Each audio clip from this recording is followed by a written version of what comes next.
Hey YouTubers, it's Charlie. So we got to talk about Aquaman, plot teaser, and I got a Green Lantern story that will blow your mind. The really cool thing that as I'm uploading this video, January 29th, it's actually Aquaman's birthday in the comics, not Jason Momoa, the character Aquaman's birthday. So there is a new round of the Injustice 2 giveaway. I'm giving away a copy of the game. All you have to do to enter is be a subscriber, leave an Aquaman related comment on this video. Be sure to click that bell to enable alerts so that you don't miss anything. So a whole bunch of Aquaman stuff is happening this year. They teased that they just got together with James Wan to start reading the script. You have Ocean Master, Mera, and Aquaman himself. So they're like slowly ramping up to actually start rolling footage. They just finished Justice League. There'll be a lot of Aquaman in that. Mera is also going to be featured during Justice League. So we'll have a brief into that movie. Jason Momoa has been doing all kinds of interviews for other projects he's working on, hyping it up. He let out that he's been keeping Aquaman's secret, the fact that he was going to be Aquaman, for 5 years. So the last time you were here, you weren't allowed to say you were Aquaman, but you were Aquaman. Oh, and are you wearing an Aquaman? No, yeah, I'm wearing Aquaman now. I'm Aquaman, finally. How long did you have I would never guess you'd be Aquaman. No, I know, right? You don't look like the old cartoon of Aquaman, for sure. But how long did you have to keep it quiet? That's like 4 or 5 years. That long? That long. Why? Why? Because they just wanted it to be a secret. How many people did you tell, like, confidentially? Well, now I told all my friends. You told all your friends? Of course I did. I told them I wouldn't say anything, but I'm really bad at secrets. So this is where we get to Green Lantern DCEU stuff. Because if you backdate that, he found out that he was going to be Aquaman before the original Green Lantern movie came out. So you can imagine that was actually supposed to set up the DCEU, the original DCEU. So I'll address that at the end of this video because that original Green Lantern universe would have been so different than the one today. But the plot teaser stuff goes into Jeff Johns, who is now like Mr. DC Movies, and Aquaman stuff that he was writing a couple years ago in the poster that they dropped last year when they teased Aquaman was coming to the movies. So the big thing is they released this poster previously called Unite the Seven when they revealed what Aquaman was going to look like during Justice League, at least without his full armor on. Since then, we've got pictures of what he looks like with his Atlantean armor. So at some point in the movie, he'll get that. But we don't know exactly where he is when we pick up with him. When Bruce is meeting with him here in this trailer, it does not sound like he's King of Atlantis. In the way they explain his relationship to Mera in the movie, they're not together, they're not married, so this is a very pre-King of Atlantis Aquaman. So part of the movie, as Jason Momoa explains it, is explaining where Aquaman's been, where he's at right now, and where he's headed in the future. The cool thing is that teaser poster gives us an idea for what the plot of the movie is going to be, uniting the 7 kingdoms of the nation of Atlantis.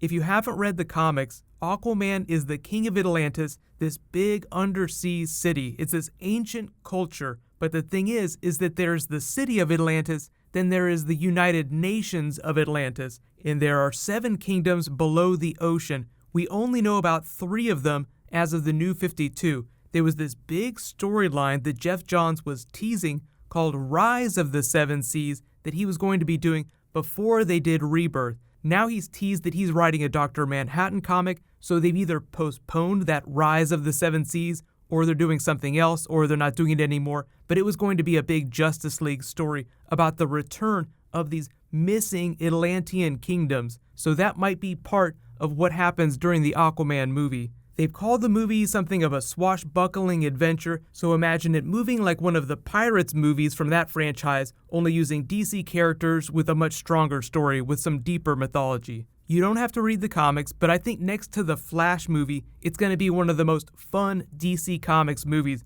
but Aquaman is the most hardcore member next to Batman and Justice League, so you have to imagine he's going to dominate through 2.5 hours of that movie, and I imagine that he and Mera will be together by the end of that. Like, they know each other in Justice League, but she doesn't really like him that much. They get to know each other, then they do the Lois and Clark thing through the Aquaman movie.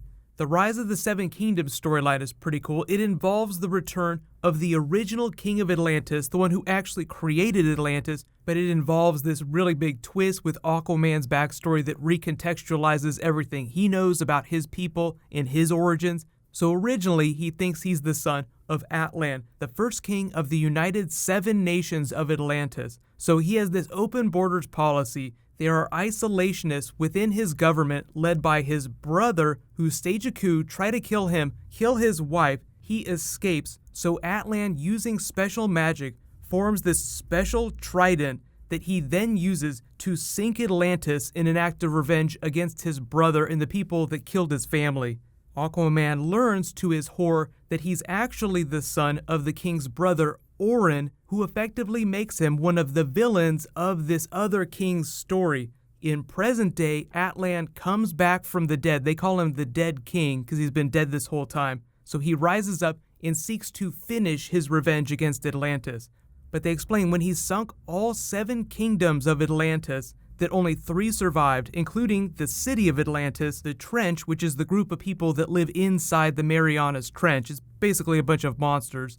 And then Zebel. The other 4 are missing. They tease that they're coming back during the Rise of the Seven Seas Justice League title. But because that was all happening a couple years ago, that might be part of what the Aquaman script is, part of the big mythology that they're teasing out. Because Jeff Johns is bringing back all this old continuity from before the New 52, a lot of people felt like these 4 missing kingdoms were things that were dealt with during Peter David's run on Aquaman a long time ago, which would mean Tritonus, Poseidonus, Venturia, and Thirna-na-Og.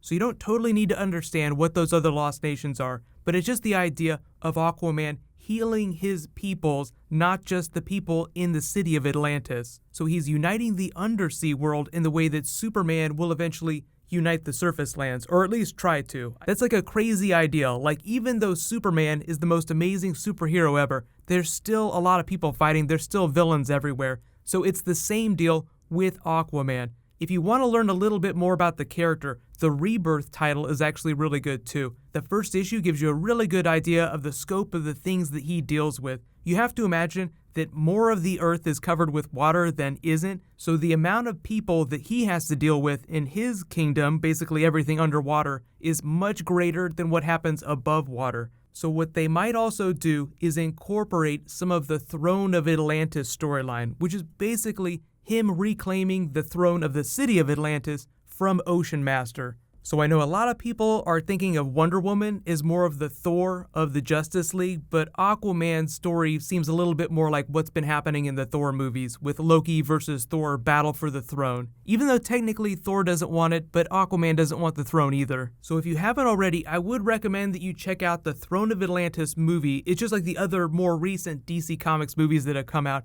They just released Justice League Dark. I know a lot of you have asked me to do a story for it, but it doesn't really have anything to do with what's going on in the movies right now, even though they're actually developing a live-action Justice League Dark. But can we just imagine what the DC Comics universe would have looked like originally had Green Lantern been a success? You can imagine thematically how the storyline of Man of Steel dealt with the idea of the world reacting to an alien. The original story of Green Lantern became this big assault on Coast City. So imagine Parallax attacks Coast City, there's this big crazy alien attack, the Earth learns about the Green Lantern Corps. That then becomes the entry point, not Superman. And the way they wrote it too is really crazy. They actually said that as the Ring is coming to Hal Jordan, like searching for a replacement, it flies by Clark Kent in Metropolis, meaning that Superman already existed on that Earth. So that was in the Greg Berlanti script, not in the rewritten script that actually ended up making it to screen. So a lot of people always wonder what the original Green Lantern looked like. It was just way weirder in a good way. It had a lot more Emerald Dawn stuff, and by the end of the movie, he would have had like the silver temples like he does in the comics. So there was just a lot more comic booky stuff in it. They ended up turning it into more of a paint-by-numbers safe movie. Like, they didn't want to take any chances with it. And that's part of what led to its demise, along with really bad CG. But that's another story. They basically used Superman as the jumping-off point for the DC universe. Alien comes to Earth, everyone freaks out. Then we get Batman v Superman as the reaction to that, moving into Justice League and everything else. But it would have been cool if we'd have had Green Lantern to start with. So that's why a lot of people are like, okay, we have the Green Lantern Corps movie that they've just announced. It doesn't necessarily have to link up with the Justice League movies yet, but it sounds like they're going to be teasing Hal Jordan during Justice League somewhere, whether or not we actually see him in a costume or see him on screen. But congratulations to the new Injustice giveaway winner, KD Flash. Please private message me on the back end of my channel so I can get your contact details. There was a new round that started in this video. I'll just announce the winner when I post new Flash tomorrow. While you guys wait for that to post, you can click here to learn all about the Green Lantern Corps movie they just announced, and you can click here to learn all about the Super Bowl trailers that are coming next week. Thank you so much for watching, everybody. Let's high five. I'll see you guys in the next video.